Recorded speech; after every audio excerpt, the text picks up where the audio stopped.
Saw dudes, I released a Frost Prime build video this past week, and as usual, I wanted to follow up with a level cap stress test. Even though Frost hasn't been touched up with the full rework, the status rework and slight changes to his kit drastically increased his overall strength.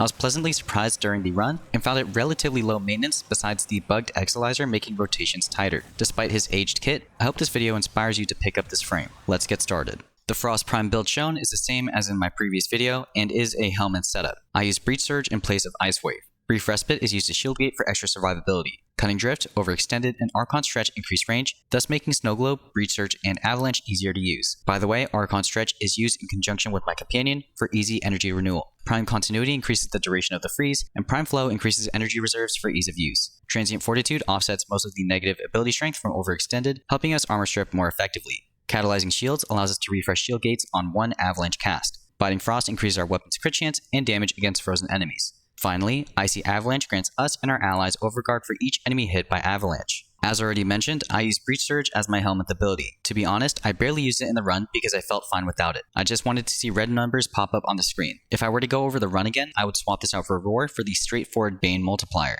The arcanes I chose are Arcane Ice Storm and Molt Augmented. Arcane Ice Storm raises ability duration and strength up to 40% for freezing enemies, which is what Frost does all the time, making this a no-brainer. Molt Augmented is a 60% strength steroid after getting 250 kills, and will help us break the 167% ability strength threshold needed to fully strip enemies of their armor. The Archon Shards I used for this level cap run were 2 Tauforge Crimson Shards, 2 Tauforge Violet Shards, and 1 Tauforge Amber Shard. The Tauforge Crimsons were for ability strength, making full strip easier and increasing the damage of Breach Surge sparks. If you are using Roar, this is a great bonus to have. The Violets gave me a mini equilibrium, making energy management much easier. The Amber Shard sped up the casting speed of all abilities, making gameplay much easier. The primary weapon of choice was Acceltra Prime, which receives a multiplicative crit chance and damage bonus from Biting Frost. The build focuses on dealing decent AoE damage and provides a load of slash procs via Hunter munitions. Amalgam's duration increases sprint speed by 25%, which helps with rotations. I also use Malignant Force and Rhyme rounds to create viral damage, increasing the slash ticks inflicted on targets. I also want to mention that I use Acceltra Prime as a pseudo primer since the instant viral stacking was perfect for my next weapon, Prisma Angstrum Incarnon. Prisma Angstrum Incarnon was my secondary weapon due to it also inheriting multiplicative crit bonuses from Biting Frost and having a multiplicative scaling with Gun CO. The Incarnon perks I used were Paladin Virtue, Rapid Reinforcement, and Critical Parallel. Don't be like me and use Paladin Virtue, swap it for Haven Foray.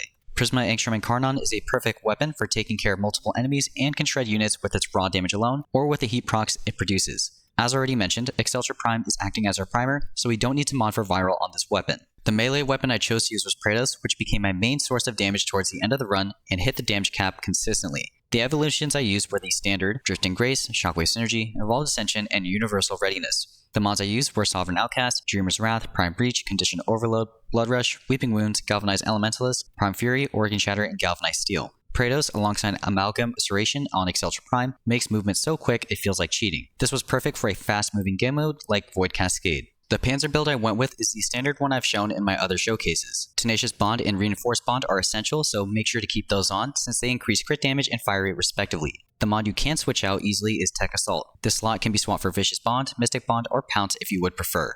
The Panzer Claw build remains the same as the last level cap showcase. Protector Posture takes care of enemies up close and applies puncture procs to them, granting us a flat crit chance bonus on attacks. Shocking Claws drastically increases status chance and cause the claws to apply electric procs, granting us energy through Archon Stretch. Bite increases crit chance enough to give us a crit damage bonus via Tenacious Bond. The rest of the mods increase the damage that the Panzer does and primes them for attacks from our weapons.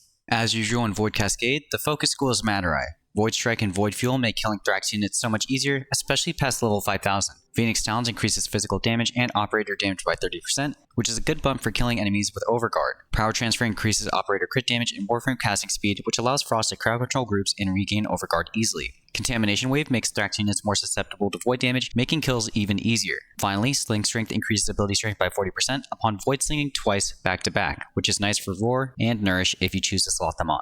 The amp I used was a standard 147 or Surge's Brace, Rat Black Prism, and Fat Scaffold. This is the amp that I always use, and I highly recommend you try it out for level cap runs. I use Magus Cloud, Magus Lockdown, Eternal Eradicate, and Eternal Onslaught as my operator arcanes.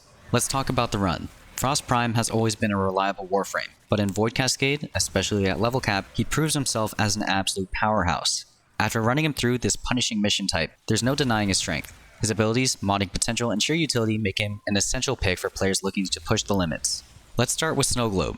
This ability is Frost Prime's signature and one of the best tools for survivability in Warframe. Snow Globe can block all incoming fire, giving you a safe zone to regroup, defend, or revive teammates. In Void Cascade, where defending Exilizers is a top priority, Snow Globe is invaluable. It can soak up damage from Void Angels, corrupted enemies, and more. What's even better is the ability to stack multiple globes for increased durability, a technique that allows you to hold critical points under relentless pressure. Just keep in mind the maximum amount of globes you can have on the field at one point in time is 3. Avalanche is another standout ability that solidifies Frost Prime's dominance. This isn't just a crowd control tool, it's also an effective armor stripper. At level cap, where enemies are spongy and hit like trucks, being able to freeze entire groups and soften their defenses makes Avalanche indispensable. Add in Frost Prime's passive, which boosts his armor near frozen enemies, and you've got a Warframe that can both mitigate damage and control the battlefield with ease. Icy Avalanche takes this to the next level and offers team utility that can't be overlooked. The Overguard provided to us and allies negates status effects, including knockdowns, and provides a 0.5 second gate upon breaking. This gate stacks on top of shield gate timers, giving the whole squad a larger margin of error when playing.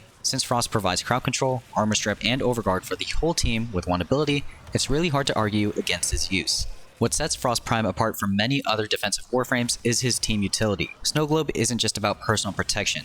It's perfect for shielding allies while they revive down teammates or focus fire on high priority targets. As you're going to notice later on, I place Snow Globes on Exilizers to slow Thrax units, making them easier to kill while also blocking other enemy fire. This allowed me to focus all my attention on melting the Thrax units, and it kept me safe the entire time. Meanwhile, Avalanche's armor strip synergizes beautifully with any squad, enabling teammates to cut through heavy units far faster than usual. If you're playing in a team, Frost Prime's contributions often become the backbone of success. Even in chaotic, high-level Void Cascade runs, Frost Prime's gameplay remains straightforward and player-friendly. You don't need to micromanage much. His abilities are reliable and effective with minimal upkeep. This simplicity allows you to focus on adapting to the ever-changing threats of Void Cascade without being bogged down by overcomplicated mechanics. His effectiveness isn't just theoretical. It's been tested in the most challenging scenario that Warframe has to offer. He shines as both a solo frame and a team player, offering unmatched defense, utility, and survivability. At the end of the day, Frost Prime's kit makes him one of the most reliable choices for Void Cascade endurance. His blend of crowd control, defense, and team support puts him in a league of his own. I hope this video helped. Let me know what you think in the comments. As always, thank you for watching, and happy farming. Stay safe.